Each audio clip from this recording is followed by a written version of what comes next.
Today we can see the topic responses to abiotic factors.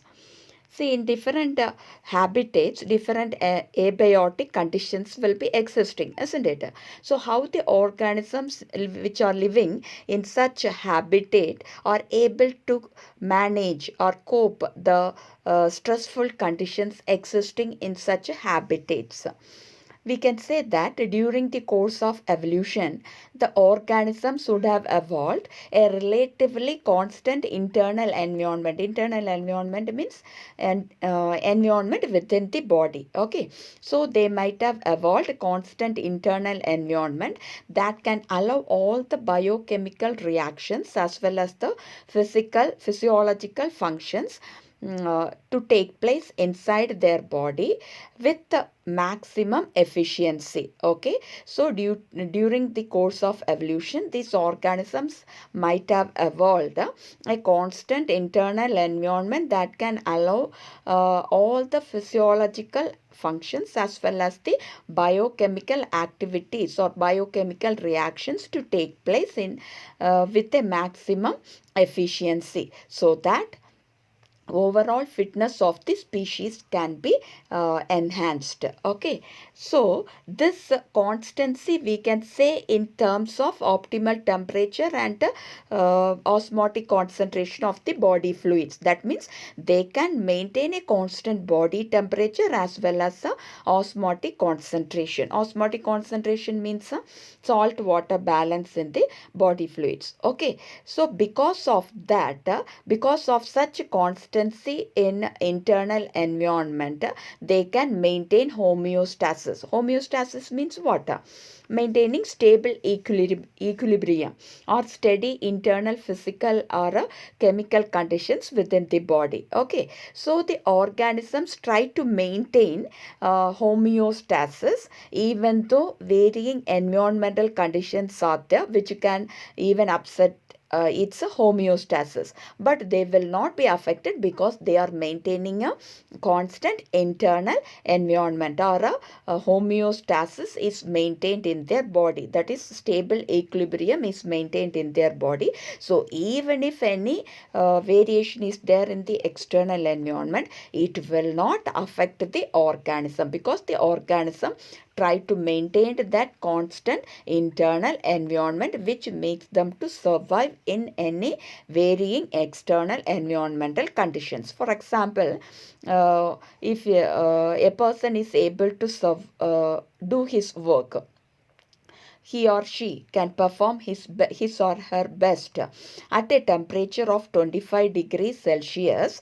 Okay, and even if it is very hot or very cold outside, they can perform their best in such a temperature.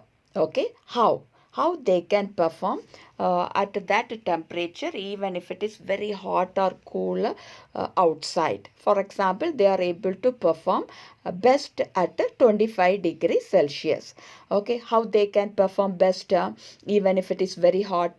If it is very hot, they can use an AC. If it is very cold, they can use a heater. Okay, so inside their house or in their workplace, or even if they are traveling in a car, they can perform well. If they are able to perform well at 25 degrees Celsius, then they can use an air conditioner or they can use a heater. So here the person's homeostasis is maintained not through physiological effect but by artificial means. Okay, by artificial means they are using an air conditioner or a heater in summer or in winter, and they are maintaining that temperature so that the person's homeostasis can be accomplished. Okay, I hope you might have understood this. Now, how the organisms will be responding to the external environmental conditions. So, this is the diagrammatic representation of the response of organisms to the external environment. So, the organisms can conform or they can regulate or they can act as a partial regulators. What is this partial regulators? They can change their body temperature up to a certain limit. Beyond that, they cannot. Okay, they act as regulators, and they can change the body temperature up to a certain limit if there is a need. Okay. For example, small animals like shrews or ground squirrel, they are partial regulators. Then what are conformers? Conformers means their internal environment is influenced by the external factors. Okay. Here they no need to control their internal environment because their external environment it will be constant, more or less it may be constant. So they no need to control their internal environment. And if it goes, if the external environment changes, then they have to change their body temperature accordingly. Okay. Then what are regulators? Actually, this conformers are poikilotherms. Then what are regulators? Regulators are having a constant body temperature. Okay. And they can maintain an osmotic concentration, a constant osmotic concentration. So they no need to change their internal environment according to the external environment. Whatever may be the external environment, their internal environment will be constant. Okay. And they can maintain homeostasis.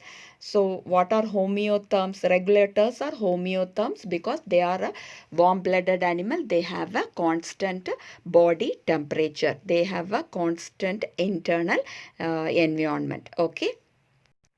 Now we can see about a regulator. Some organisms are able to maintain homeostasis by physiological means, by their own body functions. Okay. So they can ensure constant body temperature and constant osmotic concentration. That is, constant body temperature is regulating the temperature. We can say it as thermoregulation and osmoregulation. That is, osmoregulation is maintaining the osmotic concentration. Okay. So some of the organisms can maintain homeostasis, especially by physiological means. Okay. And even some organisms by behavioral means also they can maintain. Okay. Now for example, if you take all birds and mammals, they all are warm-blooded animals, isn't it? Homeothermic animals. So all these birds and mammals can regulate. They are regulators.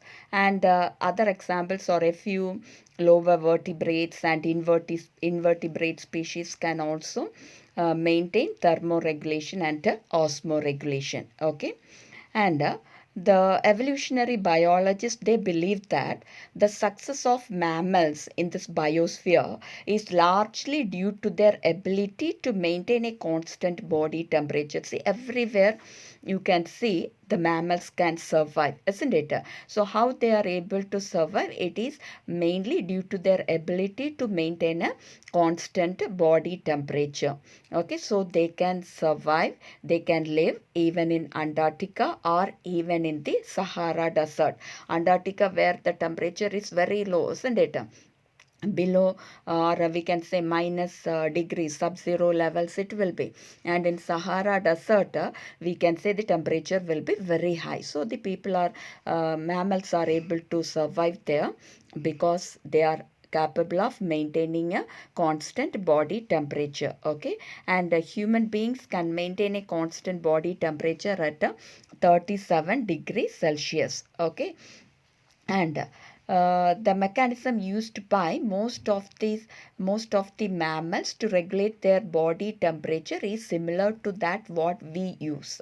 Okay. In all the mammals, how we are maintaining a body temperature, the same mechanism will be maintained in other mammals also. Okay. So we are maintaining the body temperature at 37 degrees Celsius. Like that, the different mammals can maintain at slightly different temperatures, but the same mechanism is followed. Okay.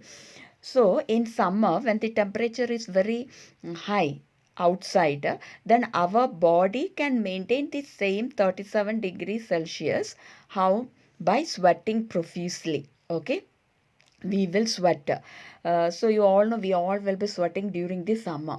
So that what happens, the temperature, the heat will be released out when we sweat, and then we feel a cooling effect, isn't it? Just like a cooler when we keep, how it make the environment cool, like that, due to sweating our body temperature will be reduced and a cooling effect will be brought, okay, which brings down the body temperature. Sweating will bring down our body temperature. Now the same thing, if the temperature is very less outside, then what will happen in our body? We will be shivering, isn't it? You all might have experienced that we will shiver.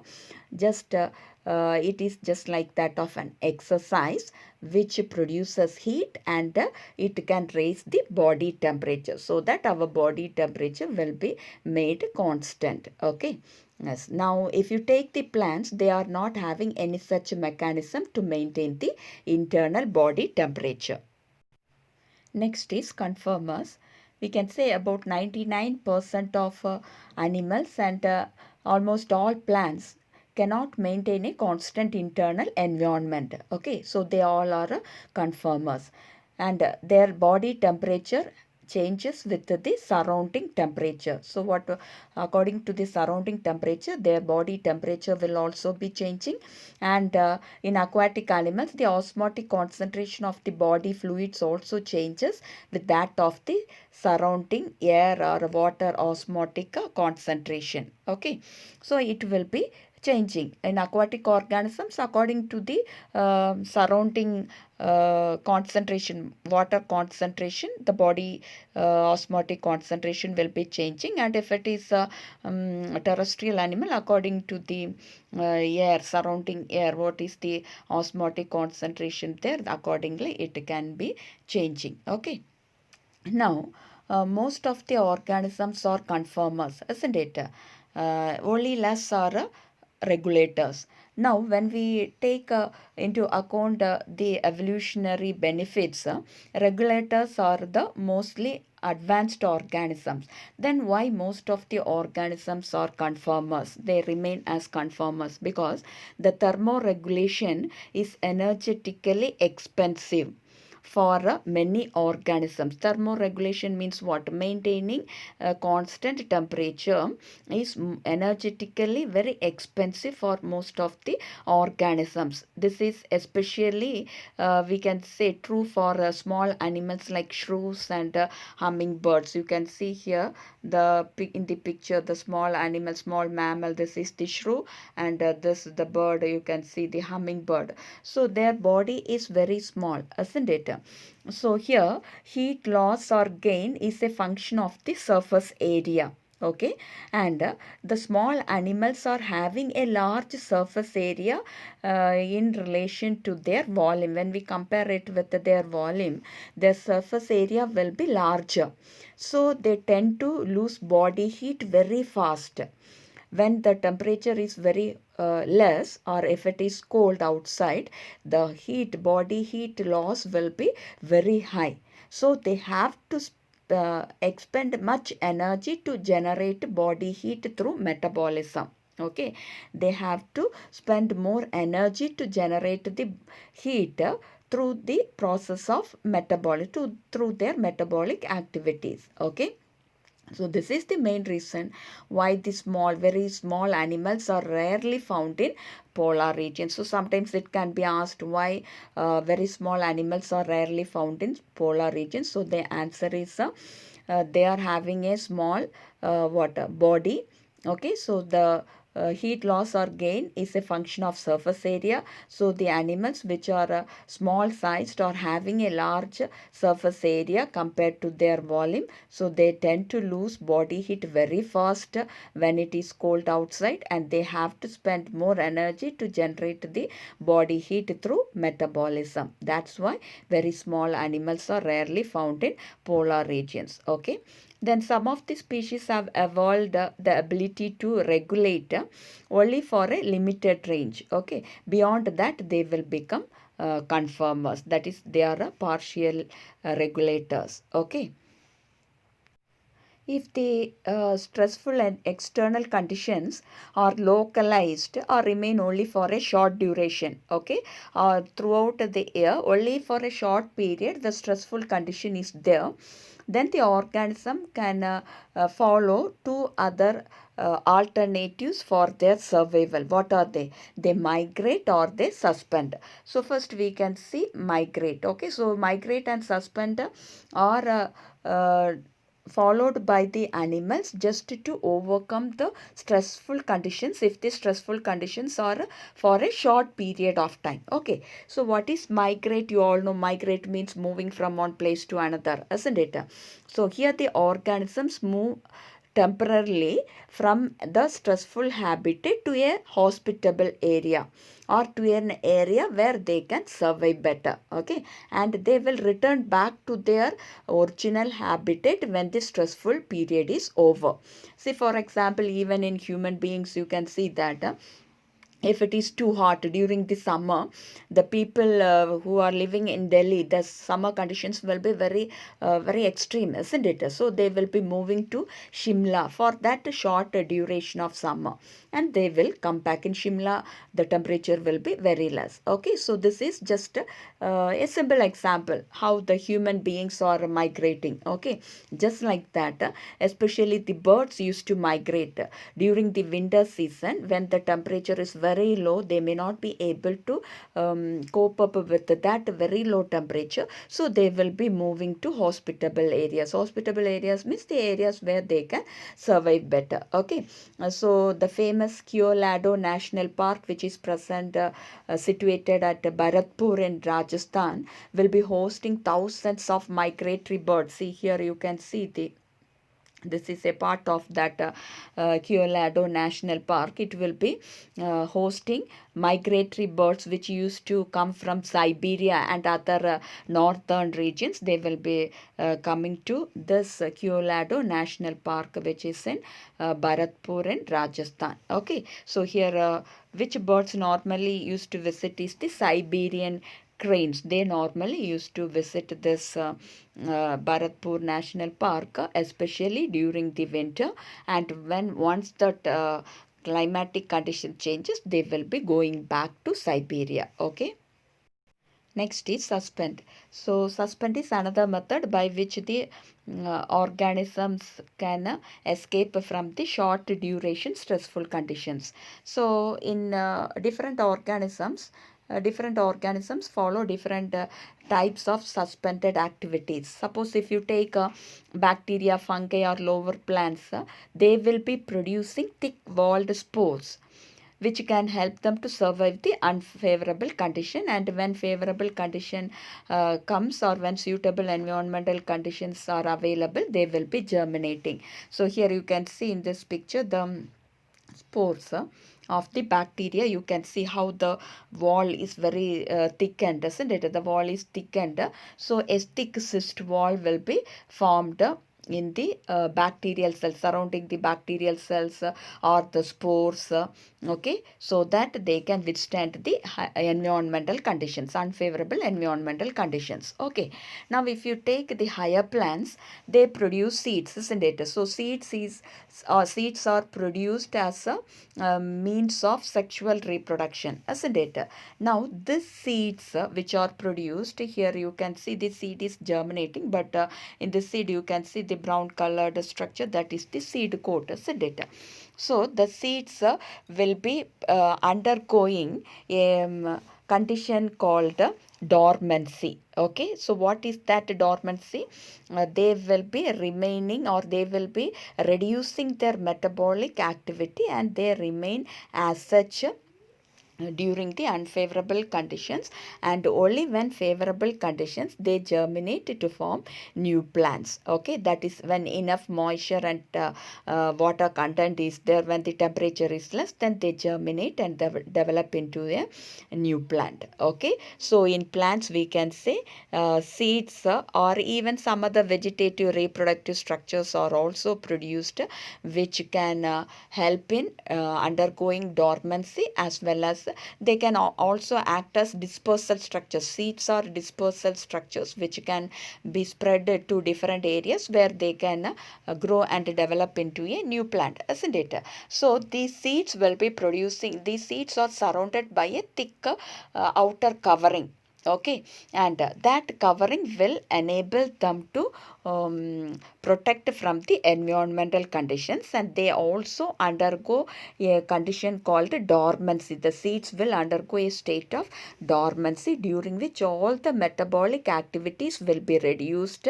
Okay, during the unfavorable condition, all the metabolic activities will be reduced, and when once the environmental conditions are favorable, okay, then they will germinate and develop into a new plant. Okay, so this is the suspended activity which is shown in bacteria, fungi as well as in plants. Okay, higher plants. Okay. In animals, if the organism is unable to migrate, they will be avoiding the unfavorable stress condition by escaping in time. In that particular time, they will be escaping. Okay. For example, if you take the bears, they will be undergoing what? Hibernation. So bear, you all know, this is the polar bear, you can see here. So this will be undergoing what? Hibernation. What do you mean by that hibernation? It is nothing but winter sleep. So during the extreme winter condition, that is when the temperature is very low, then they will go for a winter sleep. This is escaping in time. Only for that particular time, when they are not able to migrate, they will go for hibernation. Okay. Then if you see the snails, they will be going for estivation. Snails and some fishes also go for estivation. So what is estivation? It is summer sleep. That is to avoid the extreme hot temperature. They will be going for a summer sleep. Okay, so that they can escape from heat and desiccation, because desiccation means loss of water. This snail, they can live in moist environmental conditions, isn't it? So when the temperature is very high, when the onset of summer occurs, then they will go for summer sleep. That we say it as estivation. Okay, then we can say some of the zooplanktons. This is one of the zooplankton called copepod. Okay, so such zooplanktons which are living in lake and pond, when the water reduces there, they will go for a suspended activity called diapause. Okay, so this is the what is diapause? It is a stage of suspended development. They will suspend all their developmental functions. Okay, so all the functions will be reduced, or it will be suspended, and that we say it as diapause, which is shown by zooplanktons. Okay, zooplankton means what? Minute animal like organisms which live in the water, which will be floating in the water. That is what a zooplankton. Okay, so this is how the organisms will be suspending their activities, and they escape from the stressful environmental conditions. Okay.